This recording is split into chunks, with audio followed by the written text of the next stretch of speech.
છોટાઉદેપુર જિલ્લાના સિહોદ ખાતે ભારેજી નદી ઉપર જનતા ડાયવર્ઝન શરૂ થતા પ્રજાને રાહત થઈ છે।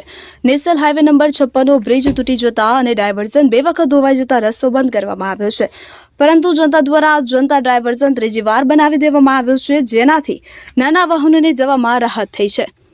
છોટાઉદેપુર, પાવી, જેતપુર સહિત આસપાસના ગ્રામીણ વિસ્તારોને સામાન્ય નાગરિકને નાના વાહનોને લઈ જવા માટે ભારે રાહત જોવા મળી છે। ડાયવર્ઝન શરૂ થઈ જતા હવે આવનારા તહેવારોમાં અવરજવર કરવામાં સ્થાનિક પ્રજાને રાહત થશે, જે ડાયવર્ઝન બનાવી દેવામાં આવતા પ્રજામાં આનંદની લાગણી ફેલાઈ હતી।